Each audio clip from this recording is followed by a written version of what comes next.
She called me a burden, not softly, not in anger, but with the cold finality of someone closing a casket. 1 week later, I was staring at beige walls and smelling bleach-soaked linoleum in a place that reeked of endings. My daughter Jessica dropped me at a nursing home, like yesterday's mail. No hug, no guilt, just a signed form and a fake smile. But while she celebrated her freedom, I was planning something she'd never forget. Which city in the world are you listening from? If this story moves, you don't forget to hit subscribe. Your support means everything. My name is Eleanor Whitmore, but most folks just call me Ellie. I was born and raised in Savannah, Georgia, a town where front porches matter, iced tea is sacred, and everyone knows your grandmother's middle name. I lived in the same colonial-style home for over 40 years. The shutters needed repainting, and the stairs creaked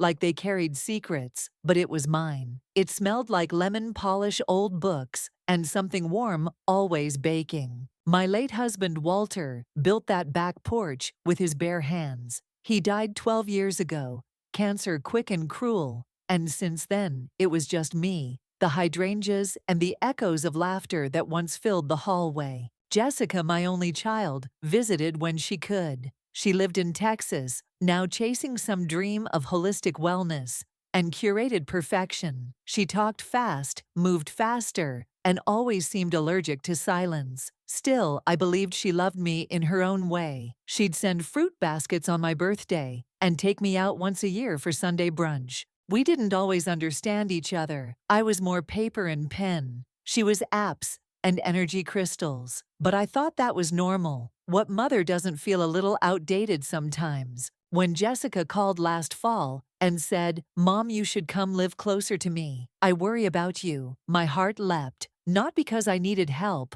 but because I thought she missed me. Because I believed her voice. Because I still thought family meant something permanent. So I packed 2 suitcases, kissed my hydrangeas goodbye, and boarded a flight to Houston with a heart half full of hope. I didn't know that the moment I arrived, everything would begin to unravel faster than I could pray it back together. It started with a spa brochure. Jessica placed it on the table between us while we were having tea on her back patio. "You've done so much for everyone your whole life," she said. "Isn't it time someone took care of you?" The air smelled like lavender oil and peppermint candles. Too perfect, too rehearsed. I sipped from a porcelain cup that wasn't mine and smiled, even though something about her tone made my spine feel cold. She leaned in, eyes soft like a sales pitch. "There's a wellness retreat I found just outside of town," she continued. "Private rooms, garden walks, on-site nurses. It's like a little vacation for the soul." I laughed. "A retirement home with cucumbers on your eyes." She grinned a little too fast. "Think of it as a place to rest. Just for a week or two, recharge." I didn't want to argue. I didn't want to seem ungrateful. So when she asked me to sign a few things for registration, I did. No glasses, no questions, just trust. 2 days later, we pulled into a beige building with locked front doors and a rusted bird bath near the walkway. There were no gardens, no music, just the smell of bleach and reheated soup. I asked where the flowers were. She said, "Give it a chance, Mom." She helped me settle in, unpacked my bag like I was staying at a hotel. She kissed my cheek and whispered, "I'll be back Thursday, rest up." Then she left. Thursday came and went. So did Friday and Saturday. By Sunday, the nurse stopped pretending Jessica had called. I sat on the twin bed sheets, scratchy under my palms, staring at a wall painted the color of waiting. When I asked for a phone, the receptionist said, "Your daughter left instructions not to disturb her during the week." I didn't cry, not yet, but something deep inside me cracked quietly, like an old floorboard you never noticed until it buckled beneath you. On the 4th morning, I asked to speak with the facility director. A tall man in a navy vest ushered me into his office, all smiles and folders. He offered me a peppermint. I declined. "There must be a misunderstanding," I began. "I came here voluntarily, I think, but I haven't heard from my daughter." I'd like to call her. He nodded slowly, then flipped through a file with my name stamped in bold on the front. Mrs. Whitmore, he said gently, according to your daughter's intake documents, you've been experiencing confusion spells, forgetfulness, wandering. I blinked. I walk in my garden. That's not wandering. She also provided a physician's statement and a signed request for long-term evaluation. My mouth went dry. I never signed that, I said. I never even saw it. He paused. Well, she has power of attorney on file. It gives her legal rights to make care decisions on your behalf. I felt the blood drain from my face. Jessica had always been smooth, but this was calculated. She said you struggled with dates and sometimes forgot to eat, he added. She was worried about your safety. The peppermint on his desk glared at me like an insult. I left the office shaking, gripping the metal handrail. As I walked back to my room, there was no lock on the door, no calendar, no photo of Walter. My phone? Gone. My purse? In the administrator's drawer for security reasons. That night, I lay awake listening to the hallway clock tick like a slow betrayal. Tick, tick, tick. Each second a reminder I was trapped in a place I didn't choose under orders I never gave. And suddenly, something inside me woke up. Not rage, not fear, but a memory. I raised a daughter on minimum wage and prayer. I buried a husband and paid off a mortgage alone. And now she thought I wouldn't notice a forged signature. She was wrong. I wasn't confused. I was remembering exactly what I had left and what she had just taken. That night, I asked the night nurse for a pen and a notebook. She looked surprised. Feeling creative, she asked. Something like that, I smiled. I used to write poems. She returned 10 minutes later with a spiral-bound notepad, the color of oatmeal, and a blue ballpoint pen that skipped every third letter. But it was enough. I waited until the hallway lights dimmed and the nurses stopped checking rooms. Then I began writing not verses or thoughts, but facts, dates, bank accounts, phone numbers I remembered by heart, the name of the financial advisor Walter and I used, the name of my old neighbor Mrs. Leland, who once notarized our wills, and finally the name I hadn't said aloud in years, Monica Hale.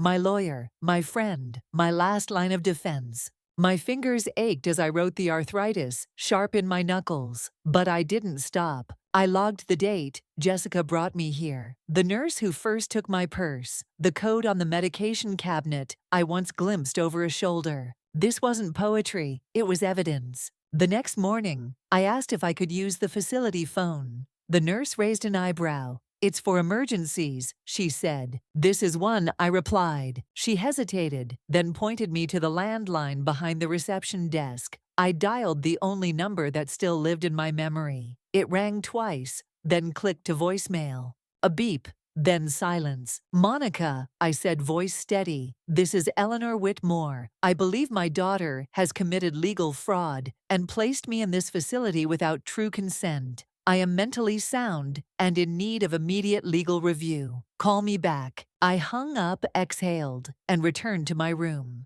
For the first time in days, my spine didn't tremble when I sat down, because now someone out there knew.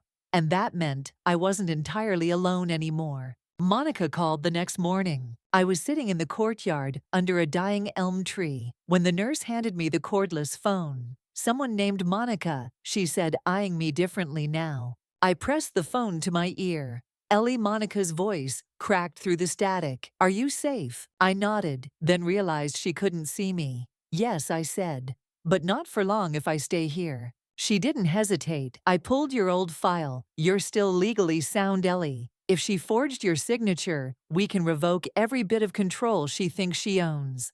My heart pounded so hard, I could feel it in my fingertips. Jessica thinks I'm finished, I whispered. Well, Monica replied, then let's show her how wrong she is. By the end of that call, she had a plan. A revocation of power of attorney, a mental capacity exam conducted by an independent evaluator, and an emergency injunction to freeze all financial access Jessica had abused. It would take a few days, but I'd waited this long. And now I was done waiting in silence. When I hung up, I stared at the sky, wide blue, uncaring. But I didn't feel small anymore. I felt ready. Jessica had stolen my voice, my money, and my name. But she forgot the one thing I never gave her: permission. Monica didn't waste time. By that same afternoon, she filed a revocation of power of attorney with the court and submitted a request for a formal capacity evaluation through the facility's own physician. The nurse practitioner, a kind woman with a skeptical brow,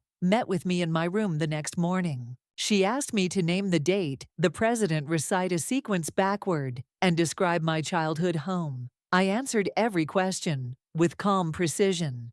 When she stood to leave, she paused and said, "You're sharper than most people half your age." By Thursday, I was no longer a ward of my daughter. And by Friday, Monica pulled up to the front doors of the facility in a silver sedan, honked once, and waved through the windshield like it was a rescue mission. I didn't pack much, just a change of clothes, my notebook, and the peppermint the director never gave back. Monica booked us into an extended stay suite for the weekend, 2 queen beds, a coffee pot, and a little table by the window. It smelled like orange disinfectant and hope. We spent the next 3 days planning. Jessica had frozen the wrong account because she didn't know I still had a savings fund under my maiden name, tucked away since 1998.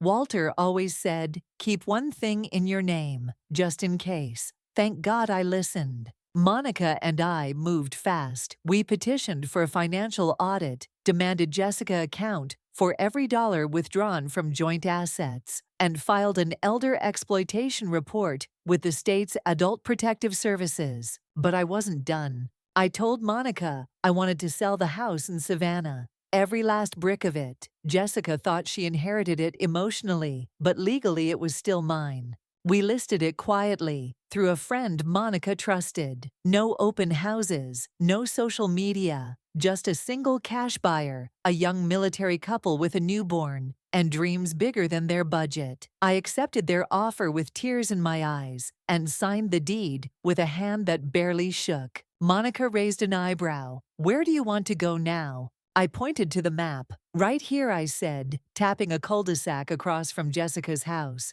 "Ellie," she said, trying not to smile. "Are you sure?" I've never been more certain. The house was smaller, a ranch-style fixer-upper, with chipped paint, wild grass, and a porch that faced her front window directly. I paid in full. No mortgage, no monthly reminders. The day I moved in, I brewed a pot of chamomile tea, sat on my porch, in my best Sunday hat, and waited. At 6:32 p.m., Jessica stepped outside in yoga pants, phone pressed to her ear. She froze when she saw me. I raised my teacup. She turned around and bolted back inside. I didn't laugh. I didn't smirk. I just sipped. Every morning, I planted something new: roses, along the fence, basil, by the steps, and hydrangeas, just like the ones back in Georgia. The air started to smell like home again. Jessica stopped inviting guests over. Her car left earlier, returned later. The silence between us said more than words ever could. But I wasn't done. We froze her access to my retirement fund, filed charges for unauthorized withdrawal, requested a deposition under oath. Jessica's voice cracked when Monica served the papers. She said, "You don't have to do this, Mom." I looked her dead in the eyes and replied, "I already did. When you left me in that place, you made your choice. Now I'm just honoring it." She didn't respond. She couldn't, because the woman she tried to bury had just built a garden right in her line of sight, and every petal bloomed like a warning. I remember, I'm not done, and I am not going away. The for sale sign in Jessica's yard went up on a Monday, crooked, rushed, like shame shoved into the soil. That evening I saw her pacing on her porch in a silk robe, yelling into her phone. I couldn't hear the words, but her hands flailed, her voice broke, and at one point she collapsed onto the steps and covered her face. I didn't gloat. I simply watered my basil. The next day, a soft knock came at my door. It wasn't Jessica. It was Chloe. She looked smaller than I remembered, eyes tired, backpack slung low. "Grandma," she said, "can I come in?" I stepped aside without a word. She sat at the kitchen table, fingers tracing the wood grain. "I know what she did," she whispered. "I heard the calls, the lies. She said you were losing it, but you don't look confused to me." I poured her a glass of iced tea, handed her a warm cookie. She smiled. "Mom's been different lately," she continued. "Angry, distant, like she knows something's falling apart and can't stop it." "She built it that way," I said gently. "And when you build something on a lie, it always collapses." She nodded quiet for a while. "Then I want to stay here tonight, if that's okay." I reached across the table, touched her hand. "Baby, you are always welcome in my home." That night, we watched reruns of old game shows. She laughed when I got every answer right. And when I tucked her into the guest bed, she whispered, "You're the strongest person I know." I stood there for a long time, hand on the doorknob.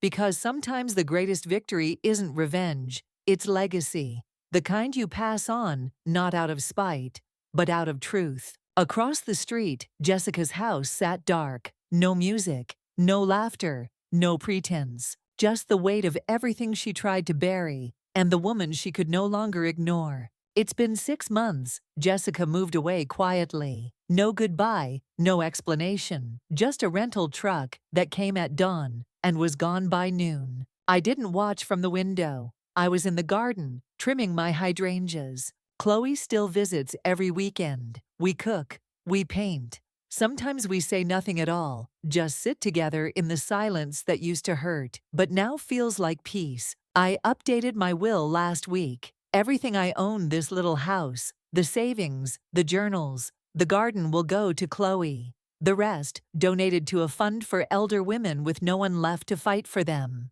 Because dignity isn't something you ask for, it's something you reclaim. Even if you have to do it with trembling hands and a notebook full of names. If you enjoyed this story, comment 2 below and tell me, which city in the world are you listening from? Your voice matters more than you know.